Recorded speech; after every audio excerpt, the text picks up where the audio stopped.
Let's say you're working on a new wind turbine design that you're developing, and the chances are, because you're watching this video, that's exactly what you're doing. And of course the big question is, oh, how good is it?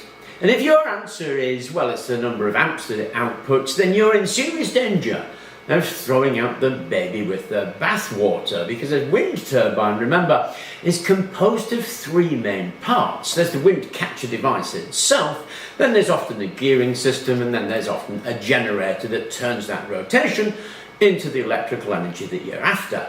And if you get a very poor output, you may well just throw the whole lot away in exasperation, but you equally may well have discovered the world's greatest wind capture device and have an absolutely rubbish generator, and so thrown it away and made a terrible, terrible mistake. Because to measure the efficiency of a generator, well, that's not particularly difficult. Attach a known load, see what you get out, compare the two. Same with the gearbox, pretty much. Put something in that you know what it is, measure what's coming out, and you'll have your answer on efficiency. But this thing, how do you measure that? And what is it you want to measure? Well, what you want to measure, of course, is the turning force. How much force is being created when this thing turns? Because the whole job of this thing is to take the wind and turn it into a turning force. And of course, that force is called torque. We need to measure the torque that this is actually producing. So, how do you do that? Well, surprisingly enough, it's not that difficult, but does need a little bit of setup. And here is my setup, and it's pretty straightforward. Here I've got a fan that blows out a certain volume of air at a certain speed.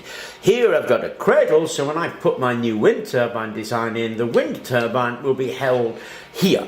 At this point here, I've taken a wind speed meter or an anemometer, and I've measured that wind speed at that point there, which is 1.8 meters per second. That's one of the figures that we're going to need to know, and it'll blow across my turbine. All I've done is created this arm that I'm glue onto my turbine, and the length of that arm from the center of rotation to the end is 150 millimeters, and we need to know that.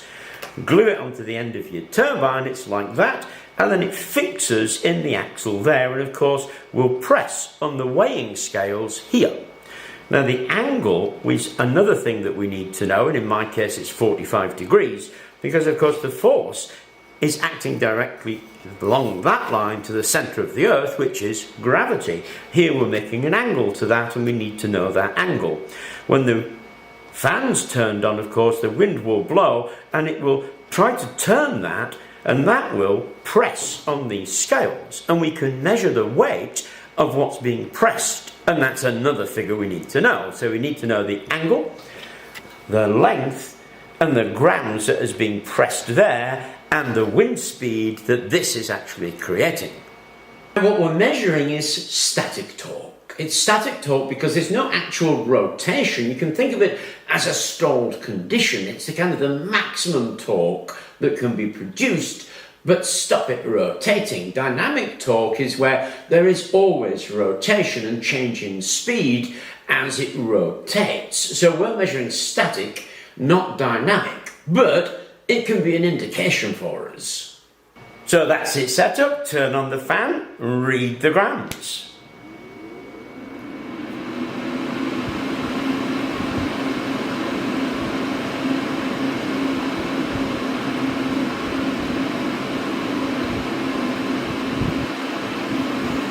A word of warning, this thing will wobble about a little bit, so you don't just do it once, you do it a number of times and take the average. In my case, I did it 10 times and took the average of that. Sometimes the scale won't tar properly, in which case you take the initial weight from the finish weight, which happened to me a couple of times, and so clearly I'm just going to have to get a better set of scales, but that's what you do.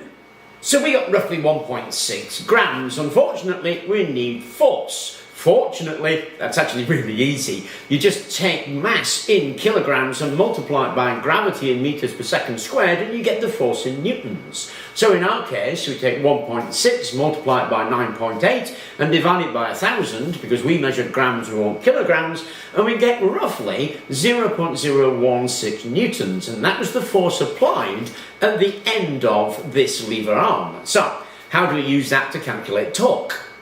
So torque is just RF sine theta. Now you can either plug your own figures into that equation or just find yourself an online calculator that will ask you for the length of the arm, which is R, the force that's been applied, which we worked out from gravity and the mass that was being produced on the scales, and the angle, in which case it'll work out sine theta for you. Sine theta is 0.7, we worked out the force as 1.6, and the radius, which is the length of the arm, is 150 millimeters. And you can plug all of that in, or you can calculate it yourself. And when you work that out, in our case, you get 0.0017 newton meters of torque, which doesn't sound like a lot. So is it any good? Well, a way of working out if it's any good or not is, again, to use an online calculator. But in this case, something like Omni Calculator, which works out the torque on a wind turbine blade for given dimensions. And this is why we took the wind speed, because the wind speed plugged into Omni Calculator will tell you the torque that's been developed by a wind turbine of any blade length. And if you do that, what you'll get is an answer like 0.00003, which is obviously very much smaller than what we got. So either our new design is incredible, or we made some really hideous error, or there's a whole load of errors in the experiment itself. So to get some sort of comfort, what you can do is produce a bog standard wind turbine blade, which is what I've done here, and this has the same swept area as our new turbine blade that we're working on. And so we can compare the two. We can put that in our rig and we can get another torque measurement which will cancel out a lot of the errors of the experiment and give us a measure of whether ours is any much better than this. So I put it in the same setup, except it rotates in the opposite direction, so the scale's on the opposite side. Let's turn on the fan and see what we get.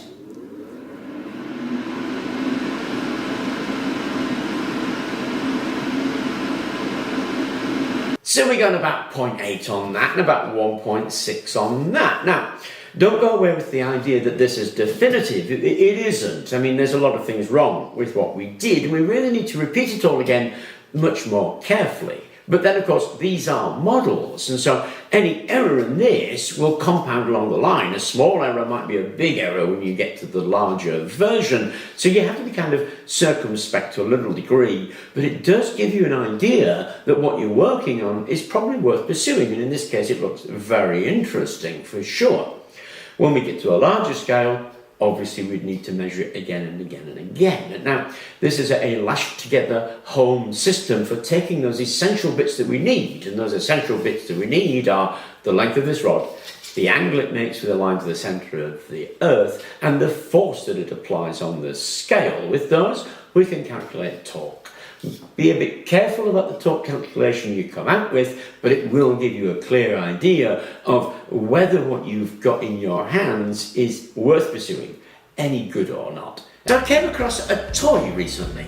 It's called the Flying Gyroscope, and it's incredibly simple. You find them all over the place, actually. You can buy them if you want to, or you can make them from a soda bottle or bits of folded up paper, and it's called the Flying Gyroscope. It became incredibly popular, more popular than the Frisbee, I believe, for a short while. What you do is you throw them with a little bit of a spin and they create lift, and so they can go an incredible distance, sometimes 600 feet or so. They're very interesting things because it doesn't matter if you throw it to create an airflow or it's still and you push an airflow over it. It's all relative, it just depends where you're standing. It should still spin. So, of course, I'm interested in the idea of whether that would make a decent wind turbine or not.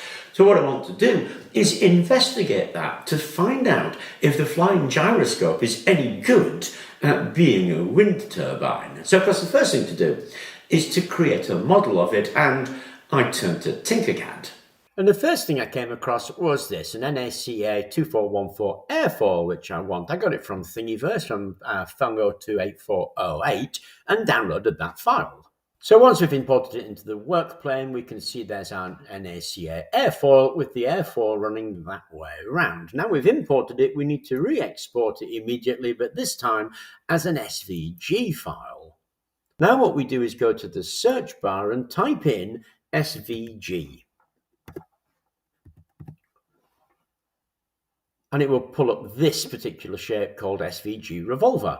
We can drag that onto the work plane and we get a sort of tube, but we also get this. What we need to do is drag a file in here and it will change that shape to be SVG revolver. When it's done its job, you can see that what it's done is taken the SVG file and revolved it around the number of degrees that was specified in this pull-down menu. Here, 300 degrees. If we zoom in on that, we can have a better look at it. And you'll see on this case, the airfoil is actually pointing the wrong way. It's pointing inside the tube, and I want it pointing outside the tube. We can resolve that by copying it, dragging a copy over there, and this, we've got sketch rotation, change that to 180.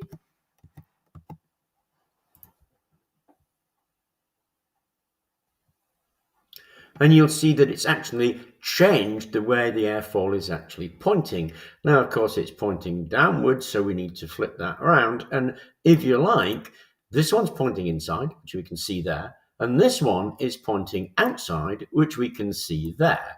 However, of course, there's a big gap in it. To resolve that gap, go to the revolve angle and type in 360, which will be a full circle. You can see it's a little jagged, and here we have number of sides that we can increase, so let's increase the number of sides. And it gets much smoother. We need to do exactly the same thing on this one. Now, like that, they're a little small, so what you do is export them as an STL file and then re-import them with 1000% scaling, and you'll get something about 100 millimeters across. By re-importing it with the scaling factor, you don't distort anything. Then I created a hollow cylinder and joined it to give me this. And we've got the airfoil profile as a bump on the outside, and then the cylinder and a little brace that I put in to hold it, and that creates my gyroscope, my flying gyroscope. Now, when you look at the toys, it's not clear whether the bump is on the outside, the bump is on the inside, or the bump is on both sides. So, I created this one with the bump on the outside and used the second one to create this with the bump on the inside. So now we want to know which one's better. And to get a guide to that, I'm going to measure the static torque. So that's it set up, turn on the fan, read the grams.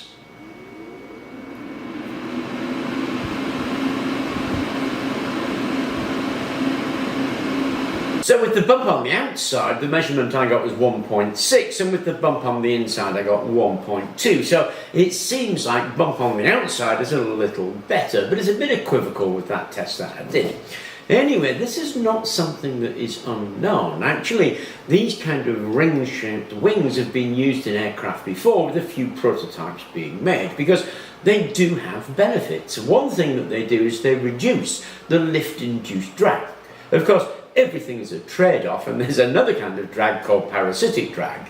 Parasitic drag is where there's boundary separation on the airflow just because of the shape and material that an airfoil is made from. And so there's a crossover point, like most of these things, but there is a benefit in reducing the lift-induced drag from a shape like this. So, quite interesting. Of course, with parasitic drag, what's happening is the air's flowing over here, separating and tumbling off the end, creating an awful lot of turbulence, really. And I was pondering, would there be something we could do to help with that, and also to ensure the direction of rotation? And of course, all we really need to do is add fins, which is exactly what I've done here. And the big question is, what kind of effect does having fins add? So I've set up my new wind turbine design, and let's see how it performs.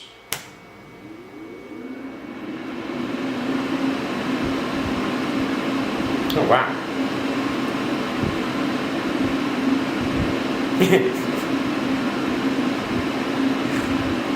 Okay, so for such a small model, that was actually kind of impressive. It was almost a 5-fold increase, so pretty cool. So adding the fins is helping with that, reducing turbulence and giving it a definite direction to rotate, I think. And I wanted to look at the internal bump with internal fins. So I put some internal fins in.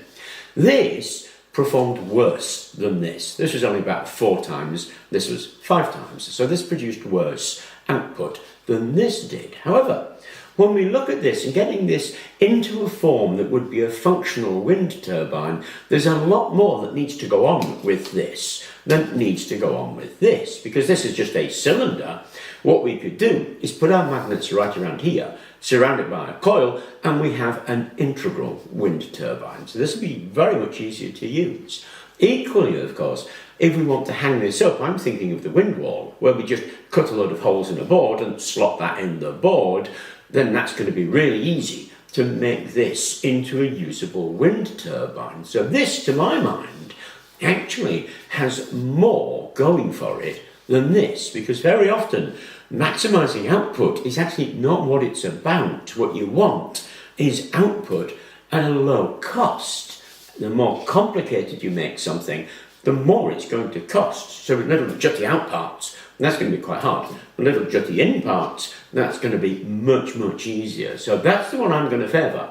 But of course, something as simple as a cylinder with a bump on it has hundreds, if not thousands of things you can investigate, and I would encourage people to pick it up and investigate their ideas and see what they come up with and see for themselves and hopefully share it, improvements that they make, because it's just not possible for me to do everything. I really just make decisions, sometimes almost randomly, and test those and see what I get.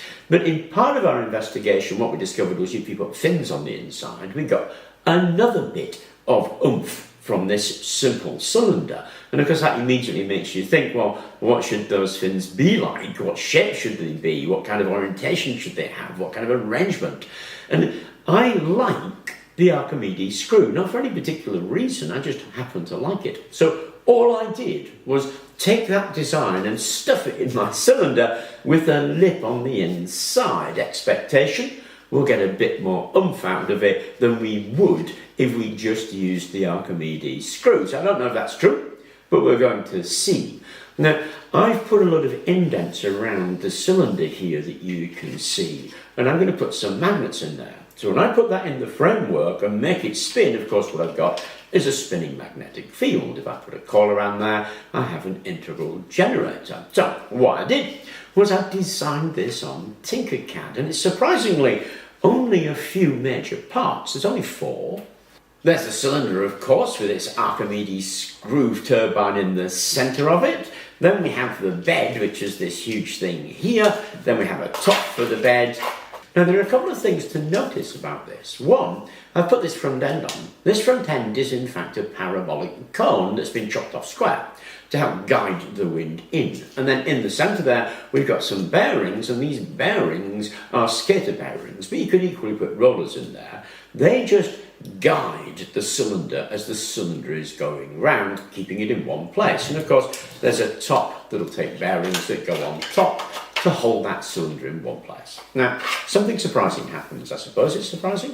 When we point the wind at this, then we do get some lift out of it, which is what the roller bearings are for, but we also get an awful lot of thrust. So at the back here, I've got this bearing, and this isn't actually acting as a bearing along the axis, it's a thrust bearing. It's so that we don't push this all of the way out when it's trying to turn, and that thrust is then turned into rotation. So that's the design. Now the first thing we need to do, of course, is stick a load of magnets in here. And these magnets are 1 centimetre by 3 millimetres, neodymium magnets, and they're going to be north-south, north-south, north-south.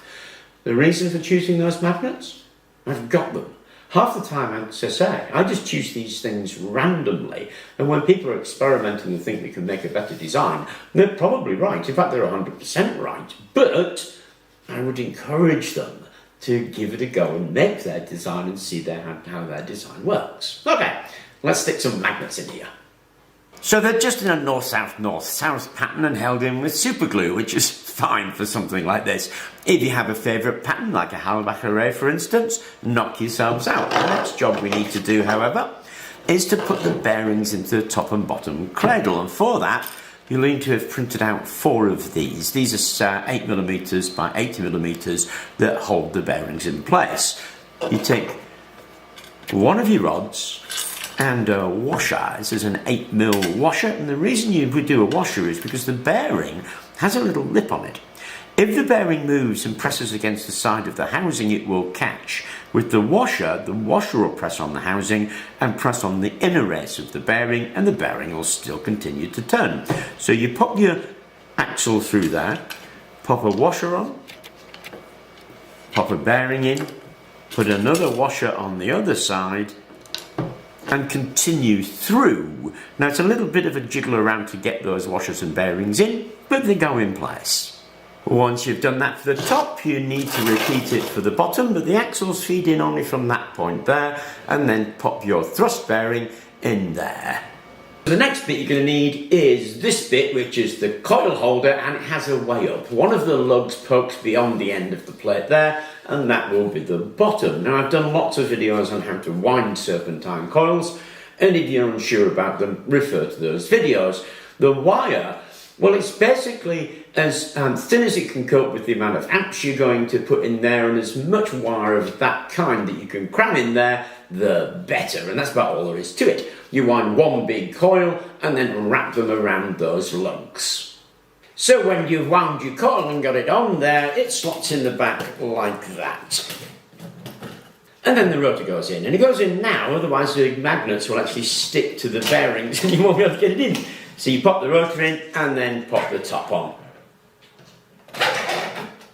Right, all we're going to do is turn on the fan and see if we can light that light.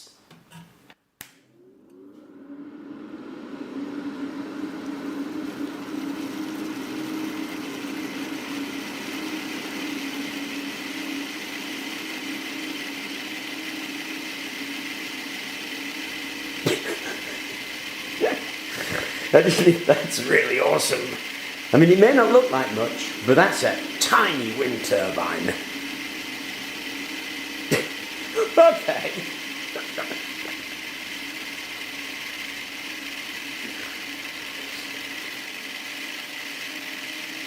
I'm really quite pleased with that, actually. Now, I did plug the figures into a wind turbine calculator, and for this blade length, which is, remember, it's only 100 millimeters across, so the blade length's 50 millimeters, and the wind speed, and I measured the wind speed at 4.5 meters per second, you'd expect something like 100 milliwatts out of it, something like that. I measured the voltage, and it was around about 4 volts. So 25 milliamps, something like that, maybe 30 milliamps, is what you'd expect from something like this. Did it do more than 30 milliamps?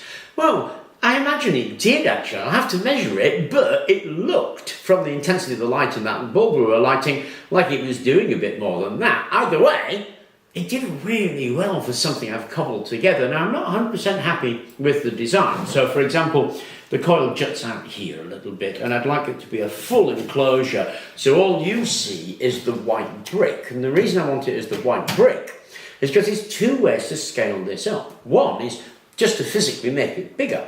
Another one would make lots of these and build a wall out of it. And if you built a wall out of it, of course, you get other added advantages from that. One really big element of designing a turbine is, what wire do you use? Now, this is a question I get asked loads of times. What wire do you use? How many turns do you put into your coil? Well, to understand what wire to use, what you have to think about is the amount of power that that thing is going to generate. Now, you can work that out actually quite easily using Omni calculator from a wind turbine, which will give you an expected power output. Now, given that this thing is only about 100 millimeters across, which is tiny, in a wind speed of about 4.5 meters per second, we can expect somewhere like 80 milliwatts out of it. 80 milliwatts is absolutely peanuts. So if we're choosing a wire, we need it to be able to carry a specific amount of amps before burning out.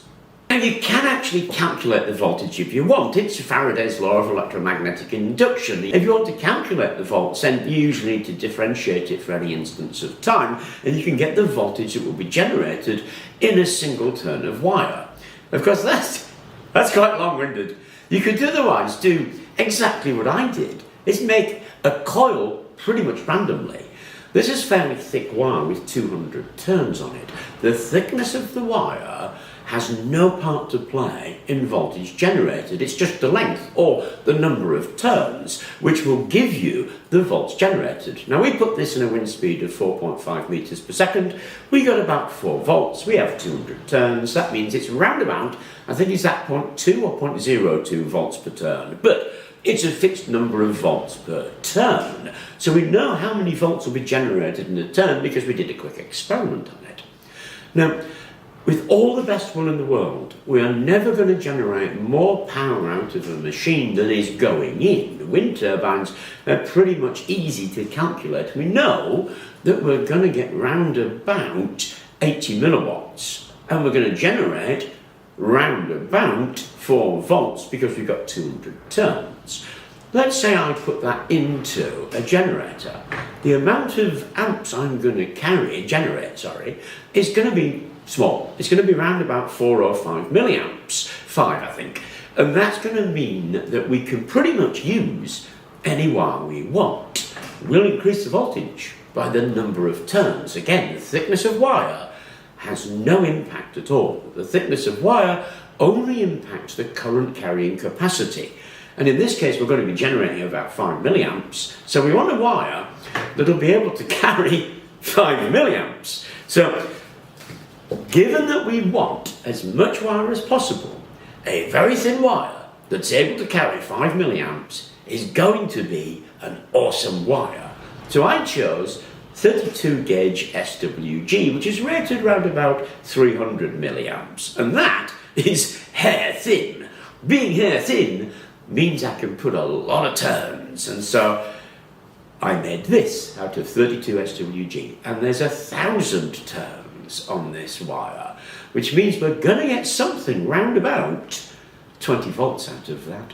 But it's still only going to generate milliamps. It's going to generate milliamps because of the power going in. The watts coming out are not going to increase. The voltage is going to increase, which means that the amps is going to go down. But we can get a very high voltage by turning lots of turns of extraordinarily thin wire.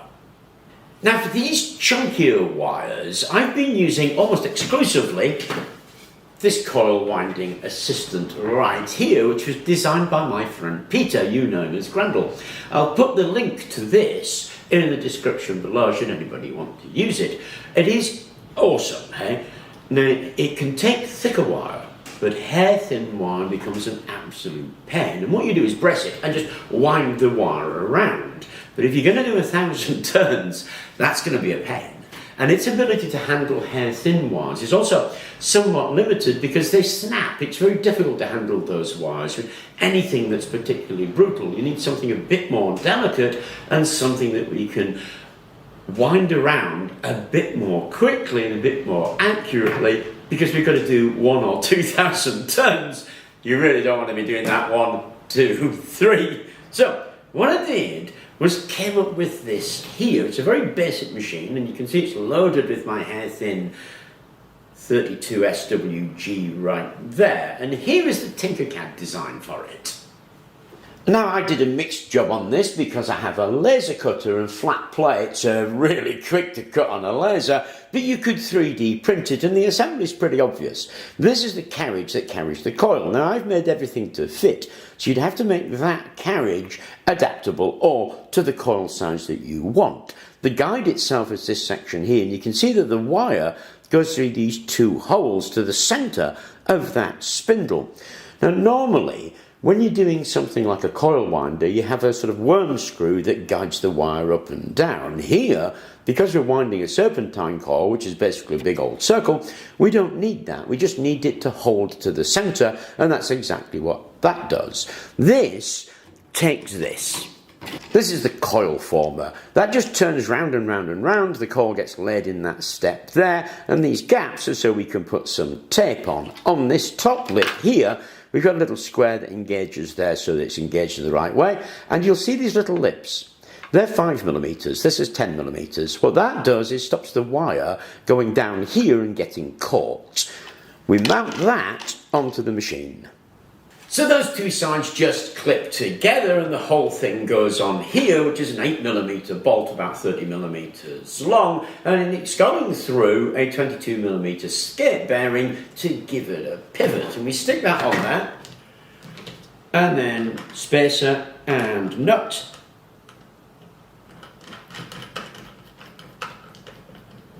And we're ready to go. Then we take our hair-thin wire. If I can actually take my hair-thin wire, there it is. Take our hair-thin wire, feed it through the centre of those two bumps to where the handle is, pull it out of the handle, wrap it around a couple of times and hold it down with a bit of tape, and then turn the handle, you're ready to go.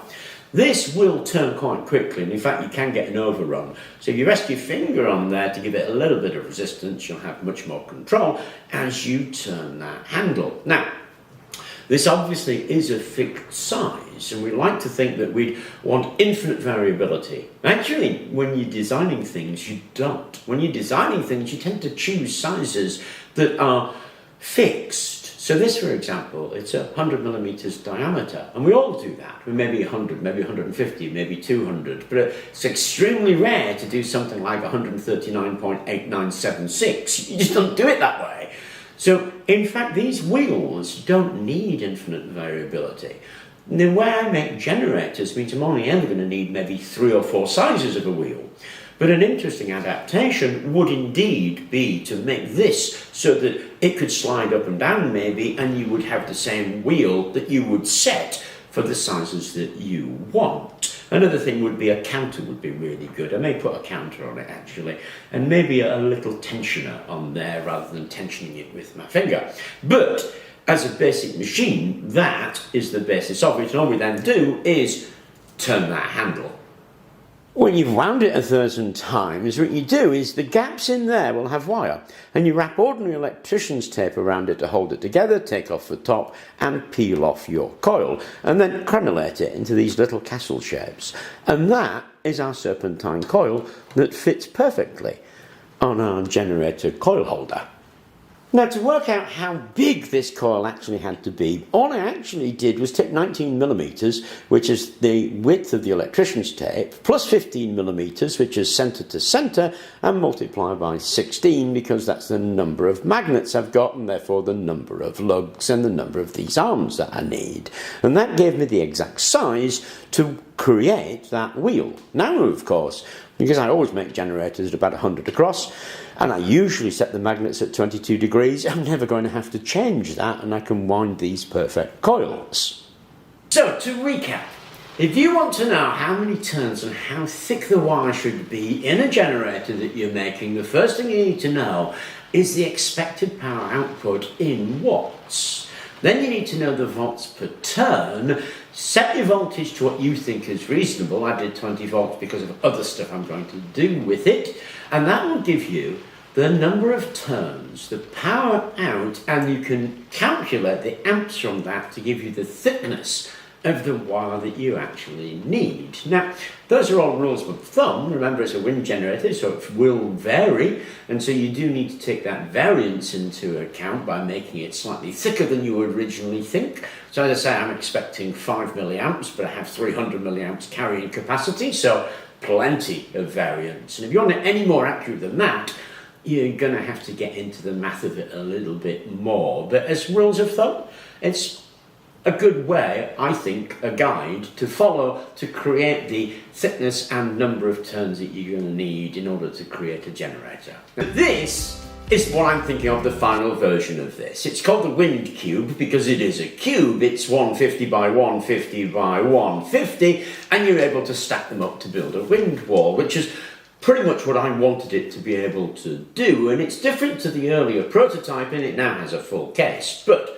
that's not the only difference. If we take the top off, there we go, then the tolerances between the magnets which are carried on this cylinder and the coil which is right here is much closer, because the strength of the magnetic field is proportional to the square of the distance. So the further away it gets, the more that magnetic field drops off. So by bringing them closer, what you're able to do is increase the magnetic field strength really quite easily, but it's a question of tolerances. The other big difference is this coil. This coil now has 1,000 turns on it of SWG32, and that means that the voltage output of this is going to be very much higher, just because the coil is better made and the magnets are nearer. Those are the two key things in any generator.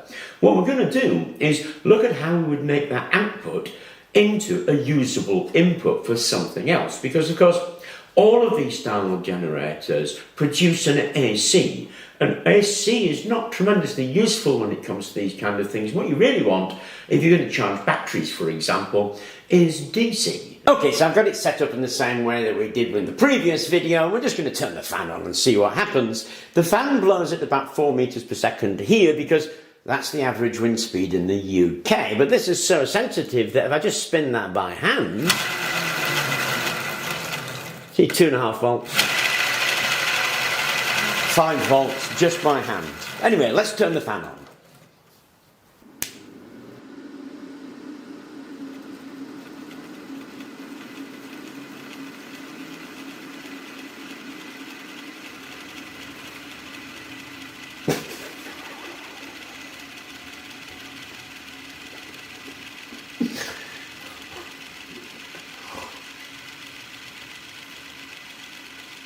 Okay, I appreciate this is open circuit voltage. Look at that voltage climb.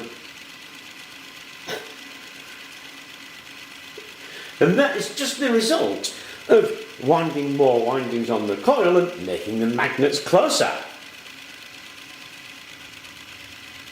That's awesome.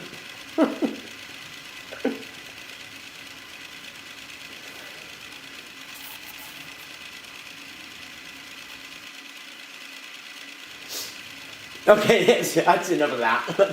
Let's turn that off. Okay, that was fun. But it also had a serious purpose. It gives us some guidelines, because in order to change that from AC to DC, we need to put it through a rectifier. Now you can build a rectifier from 4 diodes, or you can buy the little package like this. And I bought 30 of these from eBay for, I think it was £2 or something. So they're very cheap. But we need to know what kind of current and voltage they can stand, and what kind of current and voltage we can expect from our machine in order to choose the right one. Now this particular one is 2 amps at 1,000 volts, and as we saw, even open circuit voltage, we're not going to get 1,000 volts. So this will live up to the output of the wind turbine really, really easily. I had to cope with it fine. And as I said before in a previous video, we're not going to be generating a couple of amps out of this, so this little rectifier is ideal for what we want it for. And if you look at the top, there'll be 2 squiggly lines and a plus and a minus. The output from the coil goes to squiggly lines, and then the plus and the minus is your DC. Your DC is going to be a bit all over the place actually, and so what we need to do is smooth that out, and to smooth it out you just use a capacitor. So this capacitor is an electrolytic capacitor rated at, says he, if I can see where that is, there we go, 50 volts. So again, it's going to do the job just jim dandy, and we can put those onto the end of the coil. Okay, and here it is wired up and laid out. Now the only reason it's long wires, incidentally, is because it's easy to show you what's going on. You would of course make it much neater, but first of all, the wires come from the coil to the rectifier on the side of the squiggly lines. And it doesn't matter which wire goes to which leg of the squiggly lines, but once it comes out, it's a plus or a minus, so it does matter. So the minus comes out of here and goes into the minus of the capacitor, and the plus comes out of here and goes into the plus of the capacitor. Then I've got a couple of crocodile clips, and I've put this meter on, and you can see the meter is now measuring DC, and it already has a charge. And it has a charge because I've been testing this to make sure it works, and that capacitor has been charged. If I spin this,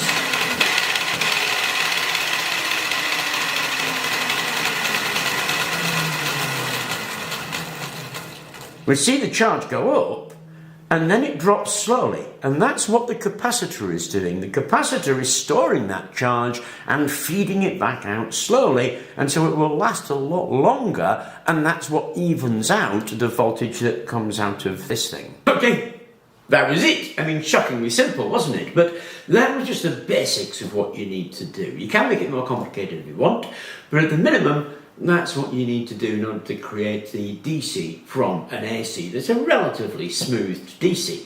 Now, of course, if you want the thing regulated, so you want to run a phone from it or maybe charge it on phone batteries, then you'll need a regulator of some kind. Very frequently, it's a DC to DC buck boost step-down converter that's used, but all we need to do is that to get a DC out of it. Now, that capacitor was 1000 microfarads, or if you like, 1 millifarad. Given that the energy stored on a capacitor is a half CV squared and it's measured in joules, then if you take the voltage, square it and divide it by 1000, what you'll get are the joules stored. And of course, a joule per second is a watt, and so it's giving you a very clear idea of what that little thing is actually generating. Anyway, now we've got it converted to DC and some indication of what the wattage output's going to be, let's give it another run and see what it does. So we are now measuring DC voltage. Let's turn on our fan and see what happens. Remember, this fan simulates a 4 meter per second, 4.5 meter per second wind.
Anyway, I thought it was quite cool output for such a little machine, actually. I thought it did really rather well.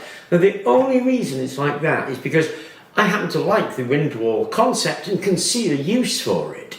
But that doesn't matter. The things we've looked at are true of any wind turbine. The same principles actually apply. In fact, any generator is covered by the same principles. So we've been working on this thing, the wind brick, to make a wind wall. But you may think that this is not a real turbine because basically you can't stick it on a stick and hoist it into the air. Now, I would argue that wind acts differently when it hits a wall than it does when it hits a turbine, but that aside, why not make this into a circle, stick it on a stick? So, I designed this and I'm calling it the wind tube. And here it is in real life. Now, it may look a bit different, but it's not. It's identical to this. It's exactly the same, just a different cowl shape. Of course, it's got a hole in the bottom so you can stick a stick on it, and if you want to glue a tail onto the back side, it's going to find its own direction in the wind. If we take the cowl off, then it's the same inside as this one is, so they're pretty much identical machines, and this uses exactly the same principles of the guiding rollers and a channel that force it over this Archimedes screw with a coil in the bottom and some electronics. But first of all, let me show you how to turn this into this. So here is the wind tube design, and of course I'll put this on Thingiverse should anyone want to share it, and now let's turn it into a cube, and to do that we only need two primitives. The first primitive is this one here, which is the whole cube, and if we change that, so we make that 120 by 140 by 140. Then we can press down the shift key, highlight the tube, do this alignment arrow here, click and align it. We get the first part done. The next part is with a normal cube primitive. This time, make that 115, make that 220, make that 220.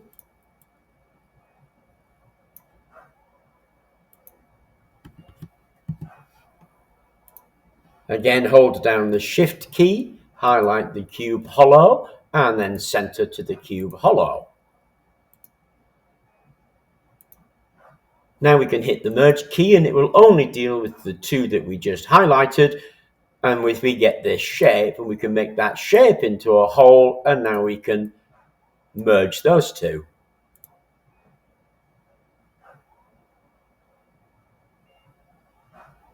And hey presto, we get our wind cube. Now it's kind of like a cookie cutter approach. You have to make the cookie cutter, but you can make some pretty intricate shapes and then merge them with the original shape to get whatever designs you want. Of course, you'd have to do the same thing with the bottom that we just did with the top. And the bottom will leave a disc, or rather a flat plate. And of course, you just make a box using that cookie cutter approach to create sidewalls, and that's how you do it. Now, somebody asked about the hexagonal shape, so you could stack them up like bee honeycombs, and sure, why not? And this is how I'd do it. We're back to the original tube, and this time we're going to use this primitive, which says polygon on it, but it is in fact a hexagon. And you can see the measurements that it's got. It doesn't really matter that much, to be honest. Now, if we take that and make that 150, and we make that 170, and then we increase the height, 20 here to 120, then equally, like we just did, we can center those two.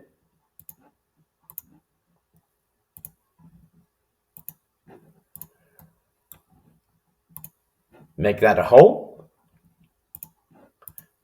We can take our large cube that we took before,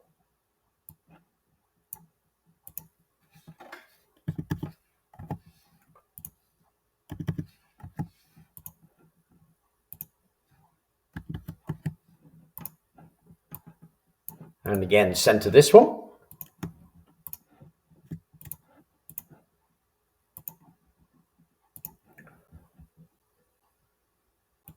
Group them, and this time we'll get a hexagonal cookie cutter.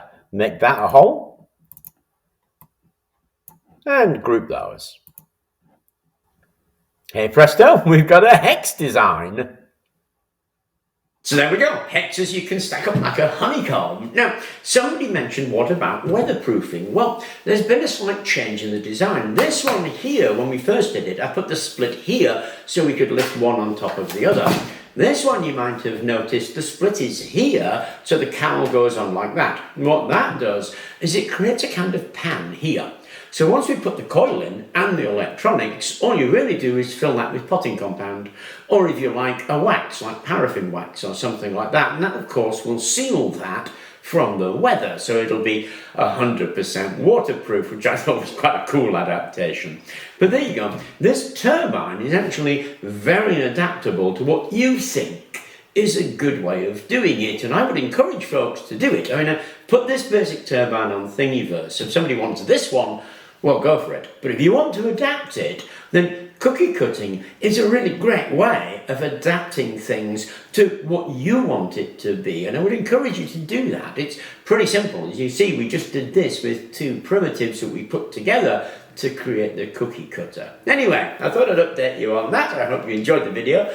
I really hope it was helpful, and I'm looking forward to seeing what other people come up with. Thank you very much for watching. And please do remember to like and subscribe.